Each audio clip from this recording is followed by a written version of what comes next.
Welcome to the Kick Sugar Coach podcast. Join me each week as I interview experts who will share the science of sugar, sugar addiction, and different approaches to recovery.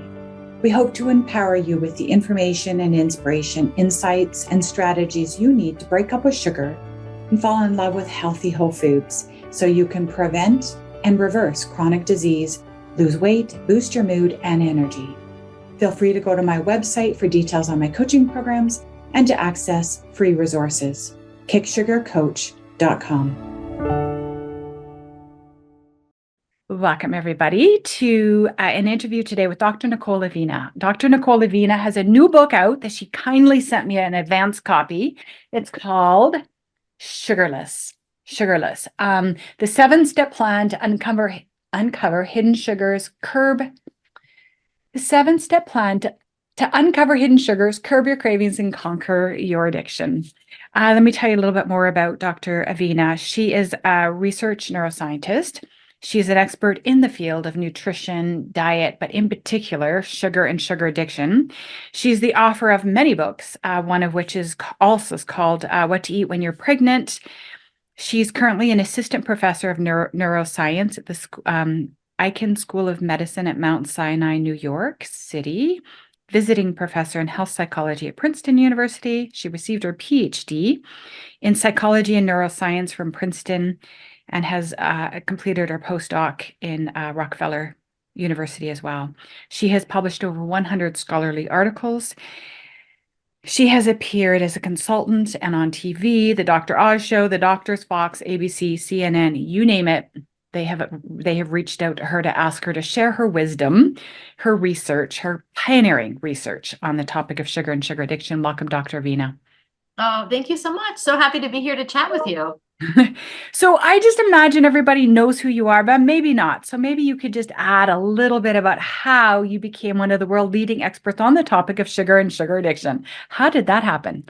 Well, it wasn't really something that I had set out to do. I kind of fell into this topic when I started graduate school. I was a brand new graduate student at Princeton University, starting my PhD. And at the time, I was working with a professor whose name was Bart Hobel, and we had just started working together, and we were talking about some ideas for a dissertation project for me, which would be, this huge event, this big project I'd work on for many, many years. And one of the things that we had been talking about was, and this is going back into the year like 2000, 2001, was how obesity at the time was still being viewed as sort of like a moral failure. Like it was the person's fault that they were obese because they didn't have willpower. And this was something that, we were hearing more and more about as the obesity rates continue to rise. And so we started to talk about this whole idea that, well, maybe it's not the person's fault. Maybe it's the food's fault. Maybe there's something about our food environment that is causing people to not be able to stop overeating these delicious foods that are often rich in added sugars. So that kind of set us down this path of looking into whether or not sugar could meet the criteria for being an addictive substance. So we did a lot of experiments, published a lot of papers to test that. And, flash forward now 20 years, and there's a lot of research that's amassed, not only from our group, but also from others who have done clinical studies and replicated our findings. So that's how I got here. And it's interesting because, I kind of feel like I, in some ways, have never finished my dissertation because I'm still working on it, but I did finish, I promise. They did give me a degree. I have it hanging proudly on the wall. But there's still a lot of work to do. Thank you for that. So I think that your research sort of brought like a good news, bad news story to people who struggle with their weight and struggle with obesity. The good news is it really isn't your fault. Like it's not because you're not disciplined. But the bad news is this, that you actually might be addicted to sugar. Right.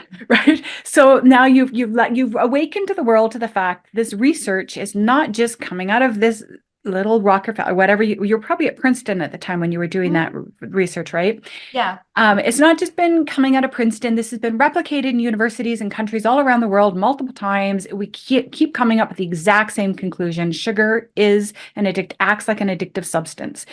And then eventually, you came along to write a book now to help us get unhooked. So I've gone through this book in detail. I have got lots of little cue cards with questions that I have for Dr. Avena. So I'm going to just sort of randomly sort of pull out some quotes and give you an opportunity to talk about them. So I'm going to read 3 quotes first, and then you can sort of speak to it. On page 93, you state, our early studies of looking at the brains of sugar addicted rats revealed their brains looked just like they were addicted to drugs, but the only drug they had access to was sugar. fMRI, another quote, page 94. fMRIs and PET scans reveal similarities between brains addicted to drugs and brains addicted to sugar.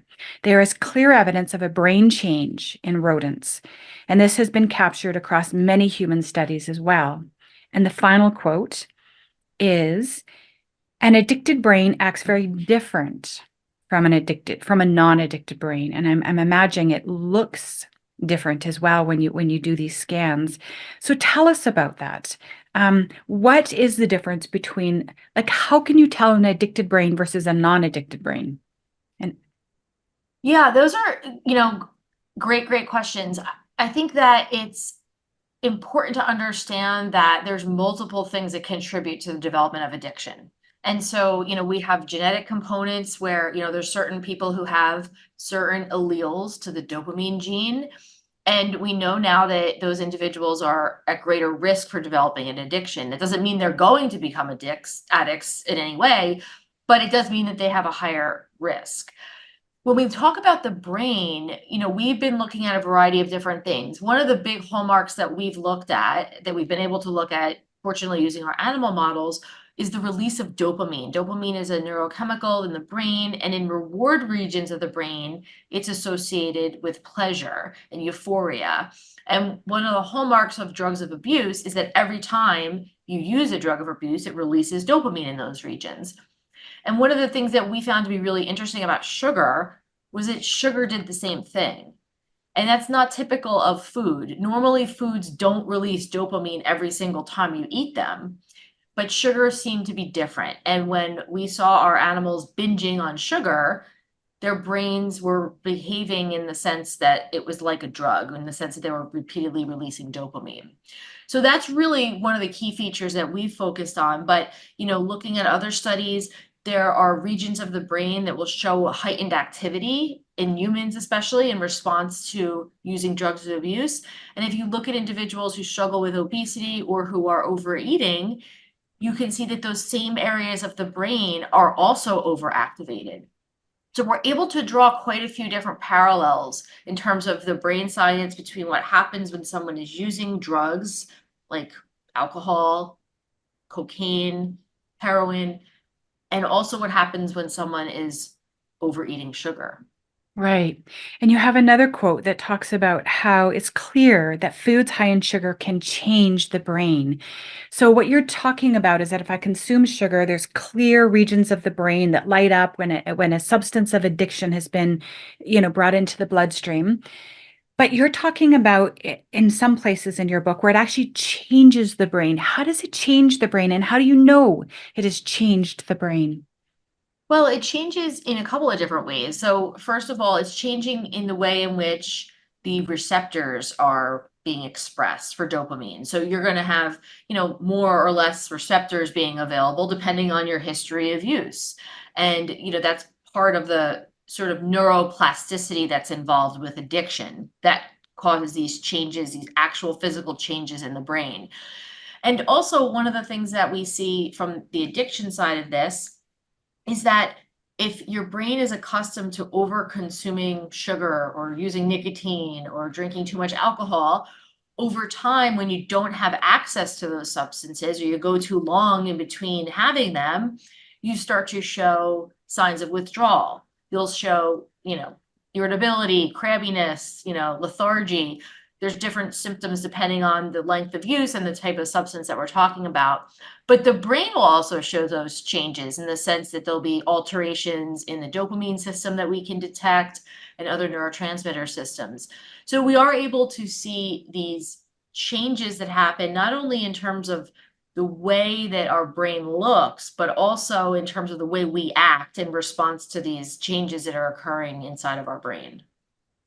Right. So interesting. Right, which is why so often 12-step programs, addiction recovery programs will say, once a pickle, always a pickle. Once an addict, you're addicted. Like it's just your brain has changed now. When you consume it, you're going to likely be highly responsive and you will crave it and you will be compulsive about it. And it's not healable. It's not like a cold that goes away with time. I think that it's something that when people are afflicted with it, they need to be mindful of this forever in the sense that, it can, I think, much like with other mental health issues, there's a spectrum when it comes to addiction. You can have a mild substance use disorder, or you can have, severe form of substance use disorder, and people can fall in various different places along that spectrum. But I think the important thing to keep in mind is, even if you've done a lot of work to change your diet and change your mindset and your relationship with food, that you do need to be aware of that sort of little devil on your shoulder that might always be there, that maybe puts you at a bit greater risk for going back to some of these old behaviors, just because of the simple fact that you have this history. Mhm. And I think that knowing that can be really empowering for people because it does allow them, to have ownership over their behavior. It allows them to know that they are, in some degrees in control, but in some degrees out of control in the sense that if it's an addiction, it's a brain disease. And so, we have to kind of relinquish that piece of it. But we can make changes in our behavior and we can make changes in our environment. We can work on our relationship with food. We can work on, how we have viewed food in our social circles and how we want it to be a part of our life, and all that can help to contribute to people being able to live amongst the sugar. Right, right. Get free and stay free. That kind of leads me to a quote that you have on page 96, where you're talking about how rat studies show that rats are quote unquote response extinction resistant. They refuse to accept that sugar is no longer available, that they seem more stubborn about refusing to believe that when they hit that lever, their sugar is not going to come. What was that all about? What does that research tell you? So that was our way of really trying to understand the craving component. I think that the craving component is something that is a very unique situation for humans because we can articulate that. We can say, I'm craving this stuff. I really, really want it. And so when we were interested in studying this from a biological standpoint with our lab rats, one of the studies that we did was we had them in a cage where they could press a lever and then they would get access to sugar. Little sugar bottle would come out and they could drink sugar. And there was a signal that would come on to let them know that, you could press the lever now. A light bulb would come on. And when the light bulb came on, if you press the lever, you get the sugar. And rats learn this really quickly.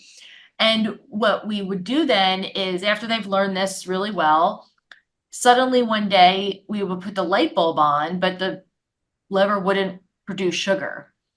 And so a rational rat would press the button a couple times, lever a couple times, and realize, oh, I guess it's broken. The rules have changed and this doesn't work anymore. I'm no longer going to get sugar if I press the lever.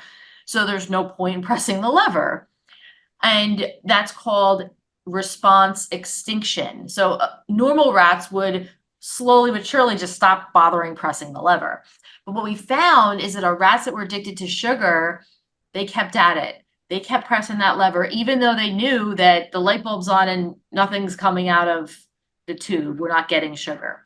So it's in many ways indicative of how powerful the substance is, that they're craving it, that they're not willing to give up trying to get it. And I think humans can relate to this if, people have had experiences opening the refrigerator and hoping to see a slice of cake and it's not there and they know it's not there, but they maybe open it again and, they're looking around and, hoping that something's going to magically appear, and it doesn't happen. And I think it does really allow us to kind of address this whole concept of craving and how powerful it can be, and how there is a biological basis to that as well. Right, right, right. It's interesting as well that you said that 94% of rats preferred sugar over cocaine. And you said, it sort of suggests that the sugar reward might be even greater than the cocaine reward. Yeah, I think that particular study was interesting because I think it really does speak to the salience of sugar. And, the fact that rats are able to find the sugar so rewarding, even more rewarding than a very highly addictive drug that we all know about, to me really suggests that, this particular substance, it can take on properties of an addictive substance in a very powerful way. And I think that it's important to, keep that in mind. And especially when we think about the pervasiveness of sugar and how it's in so many of the foods that we eat. I mean, could you imagine if cocaine was sprinkled in different foods that we weren't aware of it, or, there was as much cocaine in our food supply as there is sugar? I mean, it would be a very, very dangerous situation. And I think, when we look at what's happening now with our processed foods and just the amount of sugar that we're finding in our foods, it's really alarming, and I think it's scary. It is scary, especially for children if they're getting access, so much access to it, and they're getting hooked so young. Um, One thing that I found interesting is that you said that the longer cravings for a particular substance can intensify the longer you abstain from it. Rodents given access, then deprived, it intensified their seeking behaviors. So my addict brain tells me, Dr. Nicole, right? See, if you deny yourself, Florence, if you deprive yourself, you're just going to want it more. So all those intuitive eaters are right. Like all foods are equal. Just have a little, eat it when you want. Just like don't make a big deal out of it, and it'll all heal and the whole problem will go away. So that's what my addict brain says when I hear that. What would you like to say to that? Well, I do think that the the intuitive eating idea, I think there is a place for it, but when it comes to something like sugar, I don't really see how we can expect people to be able to moderate to that degree. And I think that, like I said earlier, there's going to be a spectrum here where there are people who maybe have like a mild form of a sugar addiction where they know they're consuming too much and they want to cut back and they want to be able to reduce it down to the point where they can intuitively enjoy it. But I think there are a lot of people who aren't anywhere near that point where, they really need to take some more drastic measures to reduce their sugar intake tremendously. Because the thing that's interesting about sugar is even if you say that you are a very, diligent planner of your diet and you aren't eating any sugar, you would be surprised if you were to, go and actually write down what you're eating. And I have this as one of the exercises in my new book, Sugarless, where if you really write down everything you eat and then take stock and look at the nutrition facts labels for a few days, you'd be shocked to see how much sugar is in your diet, even if you think you're eating healthy. It's just hidden in so many things. So I think that, for many people, that goal of moderation is a goal that might take a while to get to. And it's not something that, people can just say, okay, fine, I'll only have one cookie. For many individuals, they need to go for a significant amount of time without having any cookies. And then once they feel that they're in control and then maybe can slowly start to, have this intuitive type of relationship with food, it could work. But I mean, my argument is with the intuitive eating movement, you know, there are no such things as good foods and bad foods. That's part of the messaging that they have. I don't even think cookies and cakes are food. Like, I don't see them as necessary for us to survive. Like, our ancestors grew for thousands of years without eating donuts and cookies and lattes that had 60 grams of sugar in them. So I don't look at those things as foods per se that, nourish your body and fuel you. They're man-made concoctions. And so for people to be expected to intuitively eat those things, I'm not really sure that that makes a lot of sense, because I don't know if our brains were designed to intuitively eat those man-made designer foods. Right, right. So we can trust ourselves when it comes to whole foods, but if we're being pulled in the direction of processed foods, probably there's an addiction in play, because what body truly in their right mind would ever call for something that's so damaging and detrimental? It doesn't make any sense. It doesn't support life. It's true. And then if you take a look at, what I would be considering real foods, like fruits and vegetables, I mean, proteins, it's not really common for people to have problems with overconsumption of those. I don't really know too many people that, have diabetes because they're eating too many strawberries, right? It's because of these highly processed foods it's causing these conditions. And so I think that the foods that our brains were designed to eat, we could eat intuitively, and we do. But it's these designer foods that I'm not sure if that really works. Right. So intuition in the context of abstinence, in the context of whole foods only, maybe you can get away with rare exceptions aside if you're low on the addiction spectrum. And probably not if you're on the high. You're going to just keep finding, if I have a little, I want more. I've run this experiment many times. Right. How about I just let it go? Yeah, and I think it really boils down to the individual and deciding, maybe just like with alcohol. I mean, there are people who are various different spectrums of having issues with alcohol use. And some people get to the point where life is just easier to just not drink it at all. It removes a decision from them to have to make. And it's just, that's it. It's one decision. They just decide, I'm just not going to drink alcohol anymore. I don't need it. I don't want it. End of story. But then there's people who are able to do more of a harm reduction approach where, okay, maybe they've been drinking too much and they want to cut back. Like a lot of people are doing this in dry January, right? Where, they say, okay, I'm not going to have any alcohol in January. I'm going to have a reset. And so again, these are different parts of that spectrum of substance use dependence where different people can fall. And the strategies that are going to work are going to be different depending on where people are on that spectrum. Yes, and it was very interesting. You said something about oh, sorry, I think it just went out of my head. Oh my gosh, it was something in your book about how rodents in your studies, rats in your studies, if they had minimal and only occasional exposure to sugar, their likelihood of becoming addicted was much less. But the Yes. more exposure and the more, the more the amount was higher and the exposure was higher, they were more predisposed to become addicted to it, which is frightening because all of our kids are being massively daily inundated with processed refined carbohydrates. Right. And that's really the problem, is that if we compare this to our rat studies, we're all the experimental rats. We're all the rats that are binging on sugar and having it day in and day out. There's very, very few people that would fall into the control groups of people who are having sugar once in a while, right? And I think that's really where the problem lies, is that we're all at risk for developing a sugar addiction. And even if right now, especially as you mentioned about young children, there's resistance among parents often to acknowledge it because their kids are thin and they don't have any health problems. And, they're doing good at school and they're behaving and, there's no issue.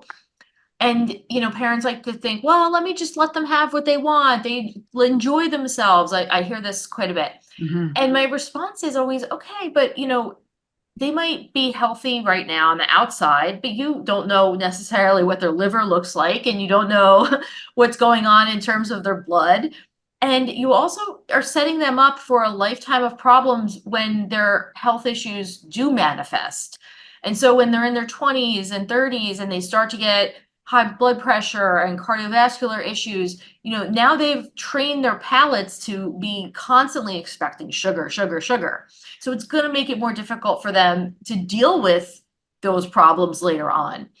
And so that's why, I don't like to be this sort of, sugar police when it comes to children. I have my own kids, and so I, can totally experience this from a parent's perspective too. Mm. But I think we need to think about the long game. And, yeah, we want our kids to, have fun and enjoy treats at birthday parties, and that's fine. But I think we also need to look at it within the broader context of what does their daily diet look like? If they're having a pastry for breakfast and something else sugary for lunch, I mean, it's really gotten to the point where kids could basically go all day long eating sugar, and it's often marketed and portrayed as actually not being all that unhealthy. Right, right, right. It's harmless. Come on. Yes. They'll burn it off. They'll be fine. And then Hmm. one of the other things that was really interesting in your book, and I hope I can find the quote. Let me just see. It was about, oh, I know. I have a cue card on it. It was something about artificial sweeteners and low calorie sweeteners and how rat studies showed. It is, page 70. As a result, the rats gained weight and body fat.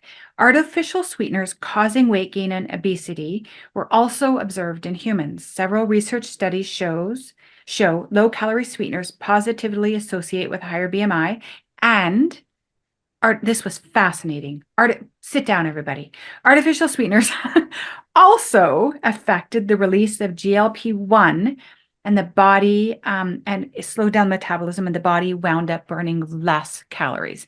Yeah, So people are on Ozempic, right? So if they're taking an artificial sweeteners that reduces their naturally occurring GLP-1, and then yeah, it's actually slowing down their capacity to burn calories, it's right. making them obese, and then they're going to a drug that would maybe naturally be in their bodies in greater number. Like it is such a vicious cycle. It is. It is. And, it's interesting that you mentioned that about the GLP system because, yeah, I mean, if, the problem is that I think artificial sweeteners and these non-nutritive sweeteners, they were marketed as like our savior, right? It's like, oh, you can have your cake and eat it too. You can have something sweet and it won't have the calories. And I think that's because for the longest time, we were afraid of the calories that were linked to sugar. And it was somehow taught to us that it's the fact that sugar has calories and that's what's making it bad. But now we know that that's not the case. It's actually just the sweet taste that's making it bad. I mean, yes, the calories don't help because that's what contributes to obesity and, to many of these other health issues that can arise. But it's the sweet taste that drives the addiction. And so we've even done studies that I refer to in the book where if, you have just the sweet taste on your tongue, not even ingesting the calories. So if you just have any of these sweeteners, it can affect the brain in a way that's just like what happens with real sugar.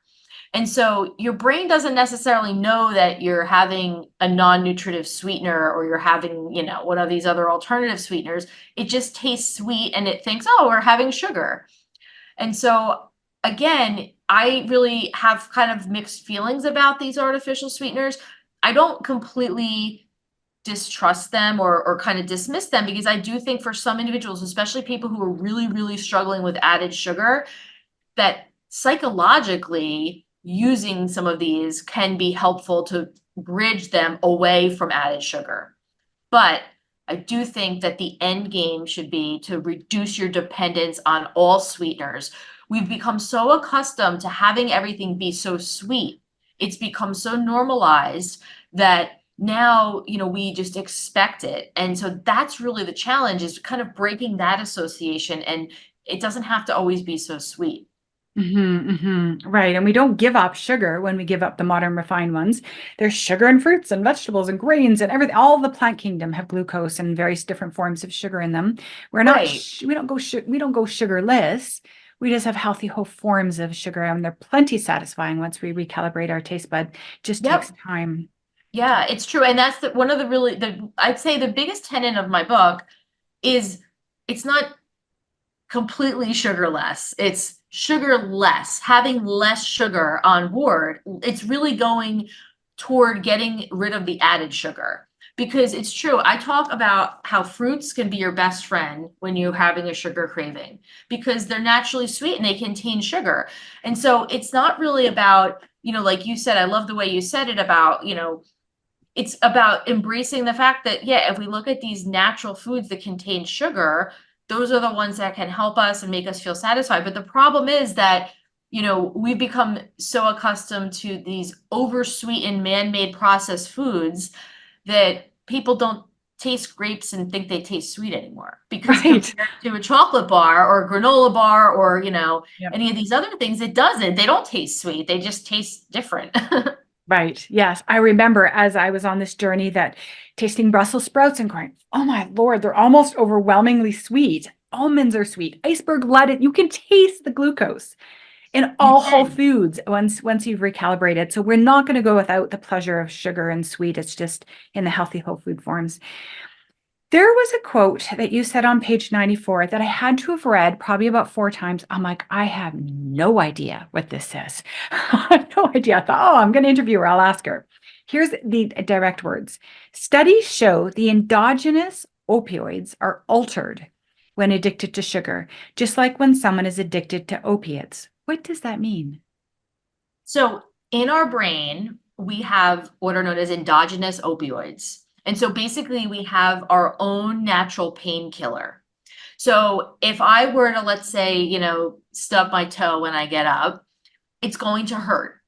And so my brain will release its own form of opioids to travel to that part of my body to make it not hurt anymore, right? So we have these ways in which we can help to control our own pain. We have what's known as a pain gate, and the opioids that are endogenously in our bodies work through that.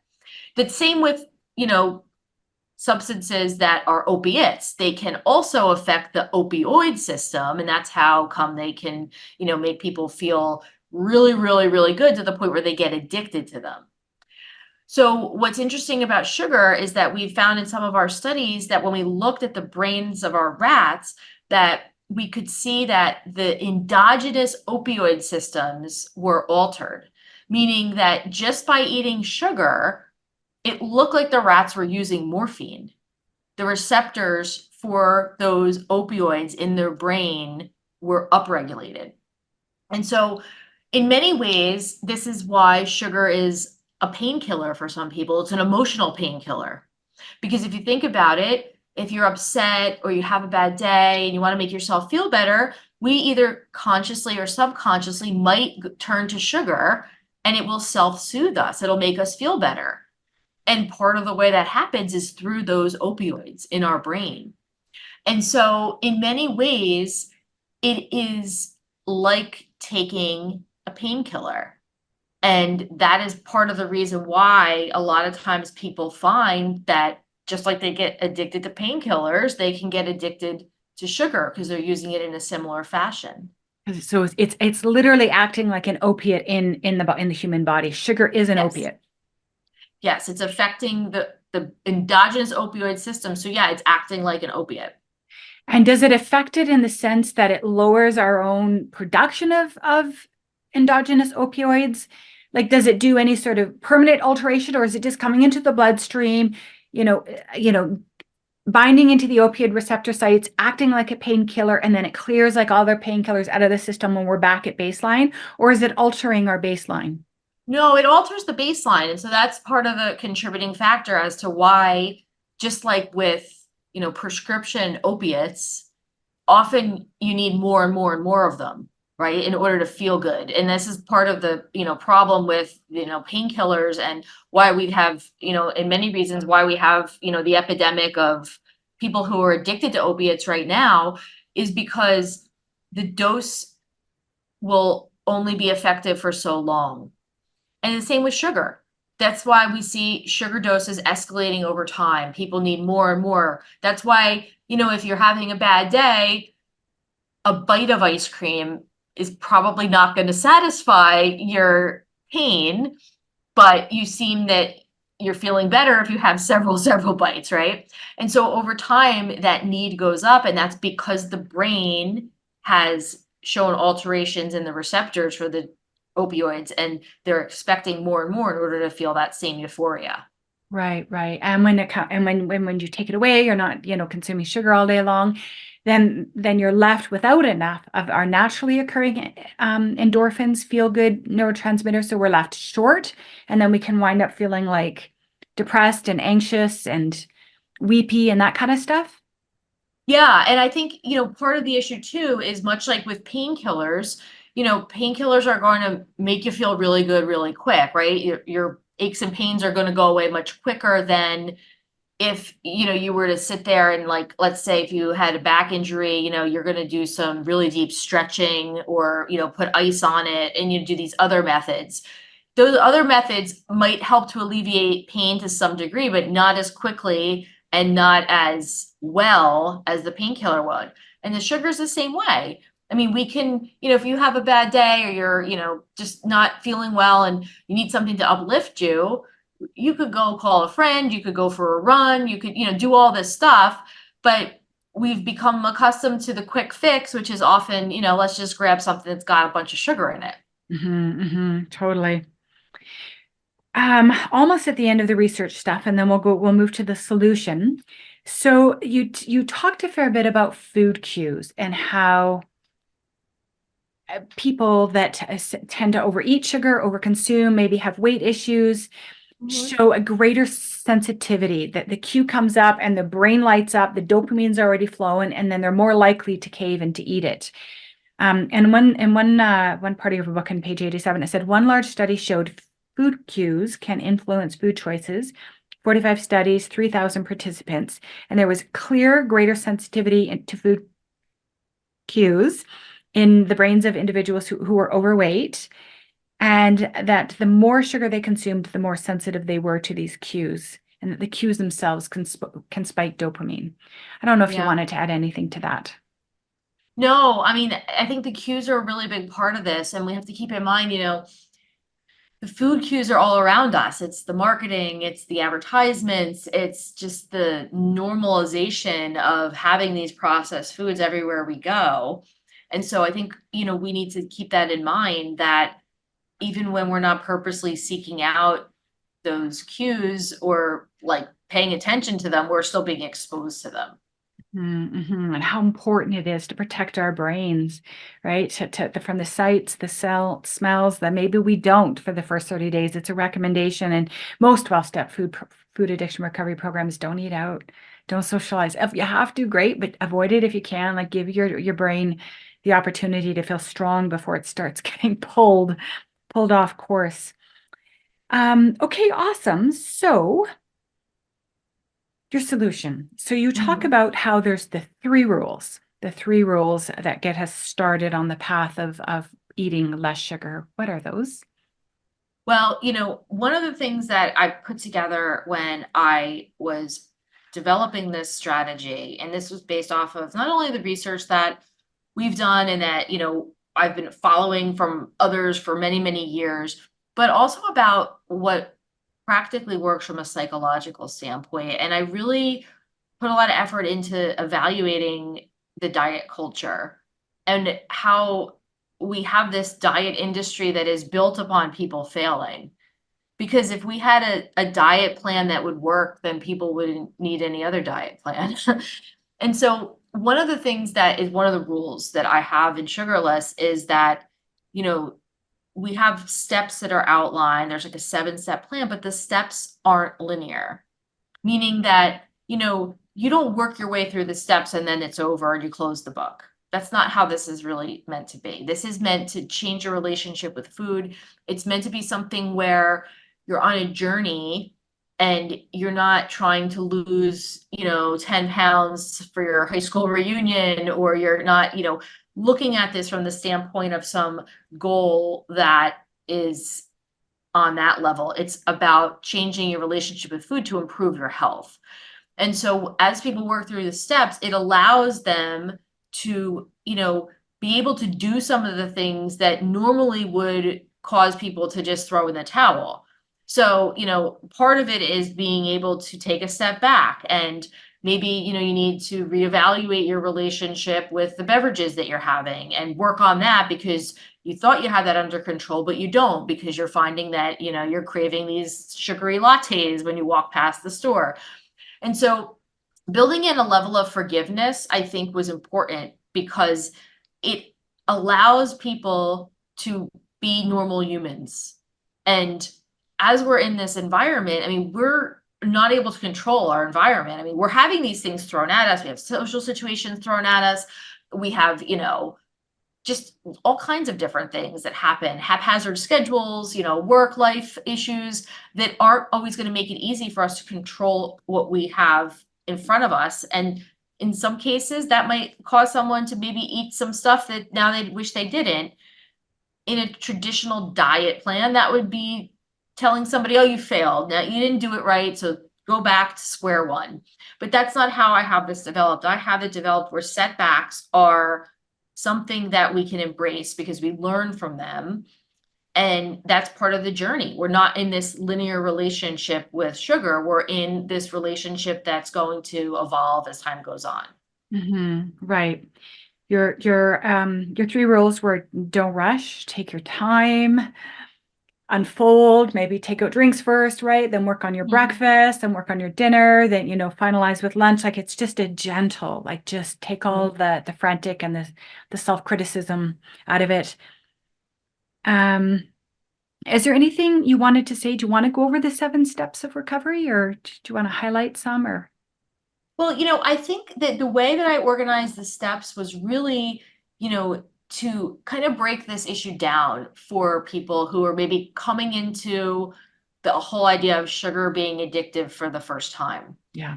And now for some people, that can be a hard pill to swallow, to be able to say I'm addicted to sugar.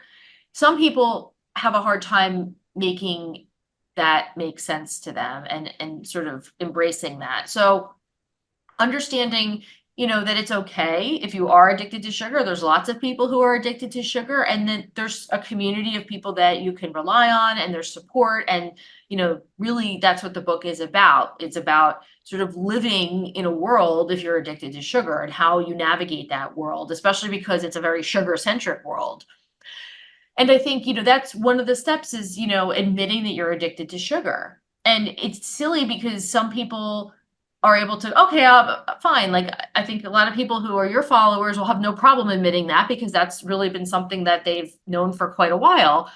But other people are resistant to it. There's still stigma around addiction for certain reasons that I still cannot figure out. And then it's not even for a stigma with just sugar addiction, but there's stigma around alcohol addiction and drug addiction. So I do think that it's, important that people, consider that piece of it. And that's a big step for a lot of people. And so I think that that's one of the more important steps. And then, some of the other steps are really around dealing with cravings and, social situations and, how do we navigate in this world? Because I think that's the real fear that people have when they decide that they are going to try to reduce their added sugar is that they're going to have to live some fake life that they don't want to live. Like they're not going to be able to go to the places they want and eat the things that they want and be with the people that they want. And they're going to have to like create this like lifestyle that really isn't what they want to do. But that's absolutely not true because in the book, I walk through, okay, if you feel you're able to go to a restaurant and want to go with friends or family and have a dinner, here are the options for foods that are good choices that are likely to be sugar free. Here are the questions to ask the server to find out if the food has sugar in it. Like, here are the things you need to be mindful of. And then, even with, preparing your own foods, let's just say you're a big coffee drinker and you just love that creamer, right? Well, I have recipes in the book for sugarless coffee creamer that's just as delicious and contains no added sugar. And really just making those changes and tweaks to your everyday habits. You're still doing the same thing, you're just doing it a little bit differently. And it's going to make a huge difference in your health because over time, those small changes really amount to a lot of change when it comes to your health. Totally. Yes. One of the tips I really liked in your book is you said, if you tend to eat at night, exercise at night. And I thought that was brilliant, partly because I'm well aware that, because I work in the addiction space as well, that I know that most of us will reach for an addictive substance for one of two effects: one, to give us energy, to stimulate us, or two, to sedate us, right? Because we're just looking to get numb and to check out and to be comforted and to distracted from whatever emotions or intensity is happening in our bodies, Yeah, or to give us some energy. Just give me a little lift. I've got 2 more hours before the kids go to bed and I still have a load of laundry to do, and we'll reach for something to sort of give us a bit of a lift. Wow. If you're aware at the end of the night that you're pulling through, you're opening the cupboards and you're looking for something, you're probably looking for either to be quiet, to go to bed early, to take time, to go meditate, or to get some energy. So go exercise, right? right, Like, give your body what it actually wants. The sugar is temporary. Give it what it really wants. It wants one of those two states. Which right. is it? And then give it to it, right? It's so Um, true. And, a lot of it, like you said, a lot of this is habitual. A lot of this, and I find that quite a few people who struggle with food addiction are really pretty good at managing it during the day. But once the sun goes down, it gets tough. And it's again because, they've spent so much energy and worked so hard throughout the day to get to that point that they're exhausted. And they're really just searching, like you said, for something to help numb them and soothe them.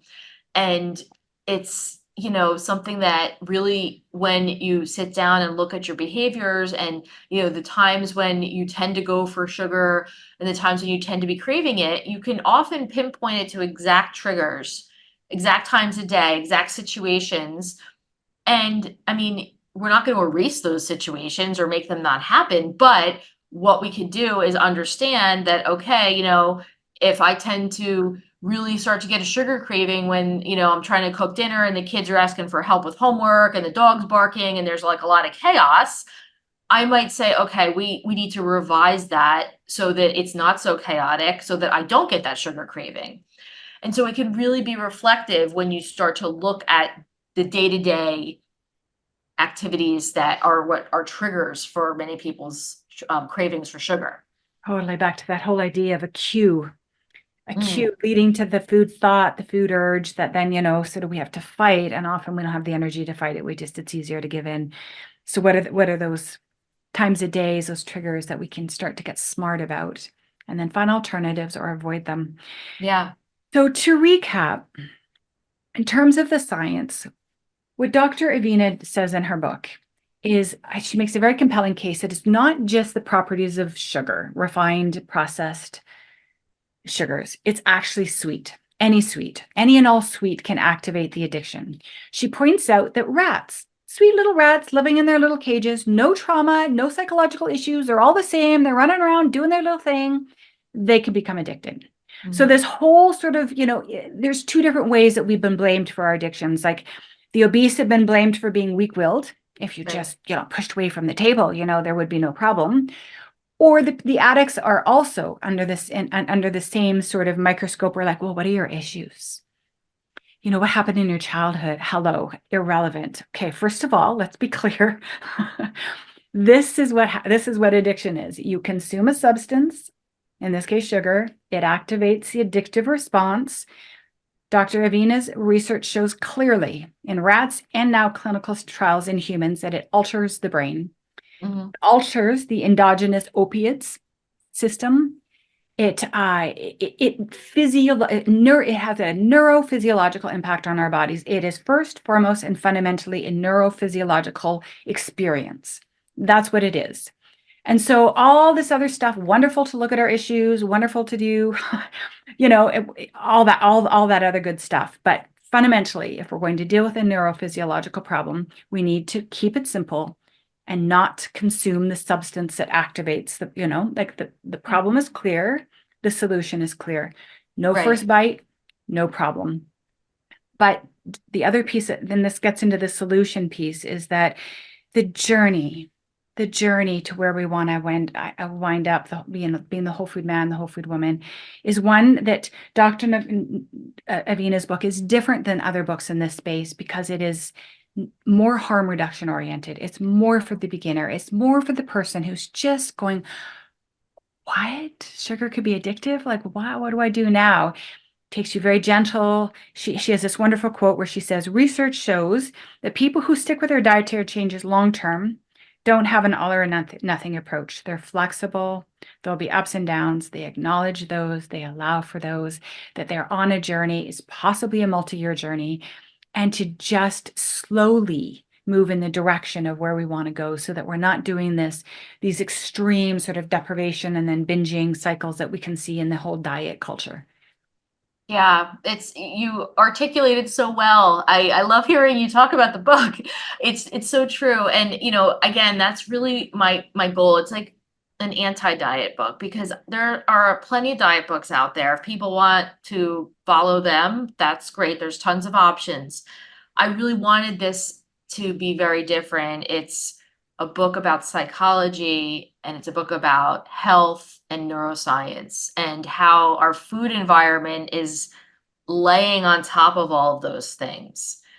And what does that mean?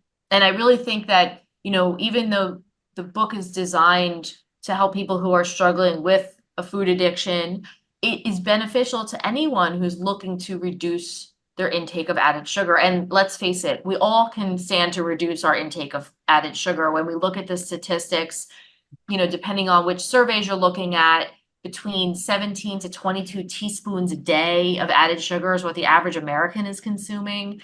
And, we're really supposed to be consuming much, much, much less than that. And so I think it's a great tool for anybody who's really just interested in improving their health by getting off of the dependence on added sugar. Because if you have to make one change that I can guarantee you will improve your health, you start reducing your added sugar, you're going to see your health is going to go in the right direction. Absolutely. Is there any final words you'd like to share with the audience today? Well, I just want to thank you for this wonderful interview and really just I hope it encourages people to just keep on the journey and to like you said it's about being gentle with yourself and forgiving and understanding that we're living in a food environment where people are constantly throwing sugar at us. And so some is going to land on you at some time, and that's okay, but we just need to work through it.